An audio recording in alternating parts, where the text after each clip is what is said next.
This is Hian with Friends of Irony, protecting families or protecting the pack, and today we're going to go over the training for version 1.602. It's still not the official release yet, but just want to get this out to you guys.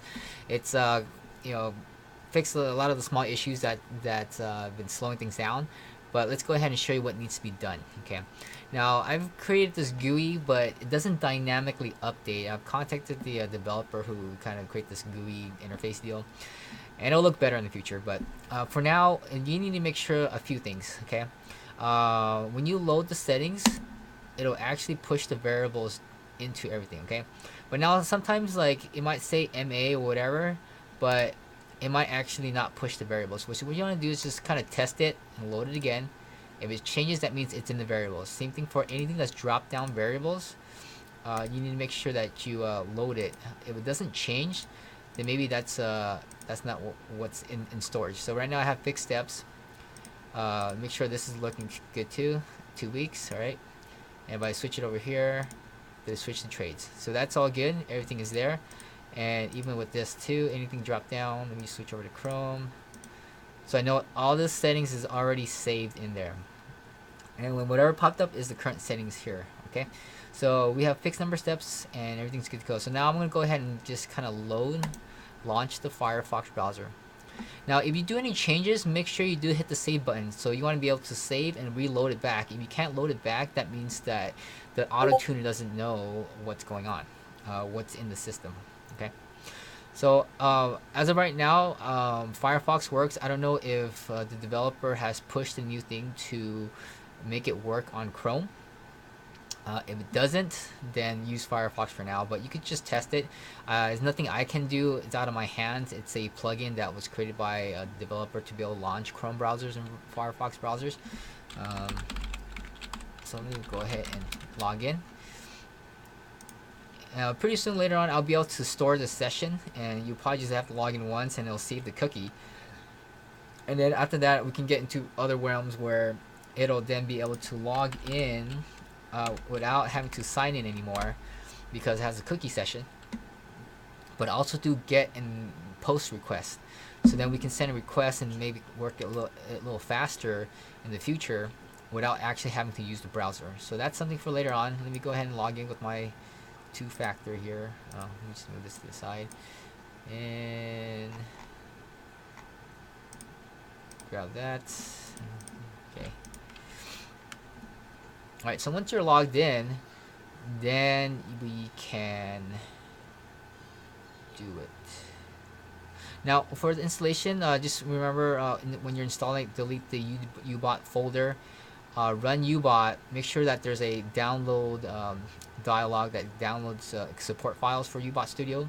Keep the ubot studio running. You might have to close it when you install the tuner, but before you run the tuner, you need to make sure ubot studio is running in the background, then run the tuner, and then it should have a little dialog to install. If it crashes, maybe uninstall it, reinstall it again. Maybe there's something messed up on sequence. Delete the ubot studio. Make sure all the processes has been killed in there. Anything that's browser CEF or CEF browser or anything ubot studio in there, kill those processes, and then proceed from there. So I think that has already been done for me, so I have it running, and I think I have other videos that you can refer to later on. Okay. All right, so let's go ahead and switch over to maybe let's try this one. Okay, so let's run a quick 2-week back test here real quick. Right now it still works on the full screen mode, which is a little slower. On 1.603, I'm going to try to get into the to just use it on this front end one, and it'll be faster, and I'll be able to use this back test remote without having to do it. So let me do some initial settings here. I was just playing around earlier. 0, 0, 9. Let's put 5 here. 40, 70, 10. Okay, cool. Let's go full screen and just kind of get something good running first. Looks like WTC's on. Okay, 0.6. Let me switch to SMA, see if that helps. All right, cool. Let me just put this at 2, 2. Maybe that'll improve it a little better.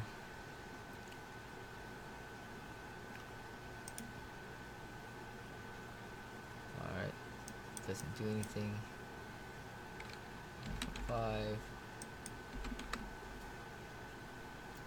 All right, so we'll just go with this. That doesn't work. 1. Oh, another thing. What I've added was a reset. So a couple of features I have, I'm going to add it to the documentation. It does reset the coin position in there. So that's why when we back test, you'll notice it worked one day, and then when you switch it in, it'll maybe switch this out, and the coin position changes. Okay, and that's if I hit the back test here. So I think this is a little more stable here to kind of keep the coin position the same. But that's for later on. Okay.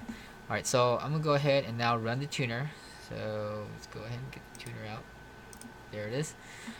And that's it. So this is not working right now. There's some issues here. Contact developer, but we'll be able to see the MA results for all the settings. And then we can then monitor the amount of times it's holding the bag. So for MA only, it doesn't really, I mean, it'll track it. If the ROI is improving, it'll keep it. But it doesn't look into ROI afterwards. It just looks at the trade count. Okay, and once you go into settings with the safeties disabled, then you can do that. All right. So let's go ahead and just kind of run one with settings the safeties disabled, and maximize trades. You can maximize trades instead of trades. Maximize, yeah. So we're gonna maximize trades first, and then ROI. So it's gonna look at that first, and if that increased the amount of trades, then you'll look at the ROI and compare that. Okay, so let's go ahead and run that. And it's gonna load up the variables and go from there. Okay. I think the 2 weeks is already good. Let me. There it is. Okay, so it's starting right now. I just give it a few seconds in the beginning to load up. It's kind of unclear sometimes, like whether it's running or not. But maybe give it a few seconds. Sometimes I'll double click it. You have too many runs going on at the same time. It does extract it. This is probably the part that takes the longer part to extract that data. But it does account for the trade count and whatnot. So let's go look at the thing here. So resetting the conditions.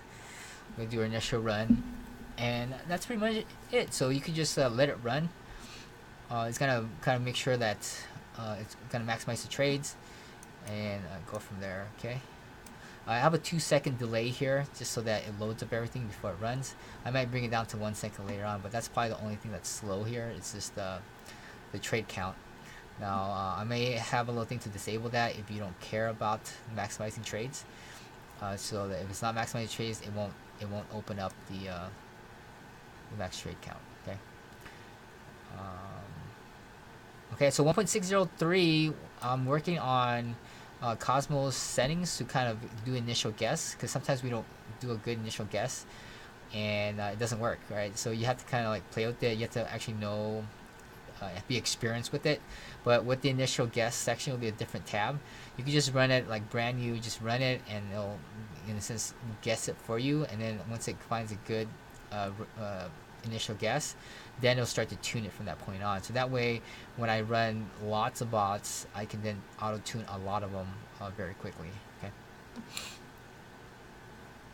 All right, so here it is. So you see, there's a current trade count. So there it had 25 trades, and amount of days it held bag was 1.39 days.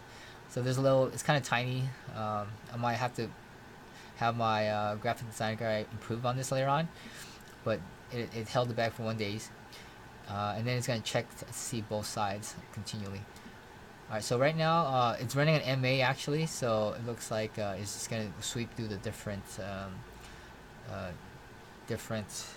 moving average types. Okay, and then it'll leave you with the one that's winning.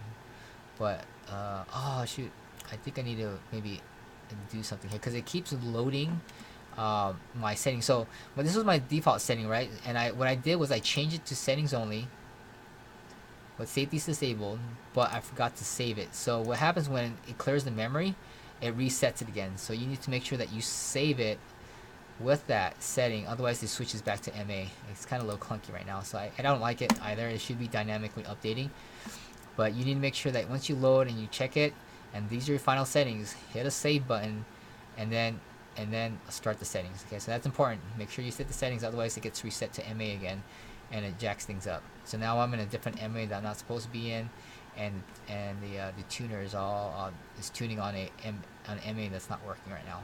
Okay, so it's a little clunky. I don't like that MA doesn't update, but once I get those issues solved, it should be working a lot better afterwards. All right, so that's all I have for now to tune. These are some of the issues that you need to kind of work with for now, and then just kind of monitor it from that point on. Okay, so make sure you do what I said here. Okay, these are important. Load and save, and constantly make a change. Save it down here, but this is the biggest one. You need to make sure you save it and test it. Make sure you have the settings that you need to save, and then start it. Okay. All right. Thank you. Have a good one.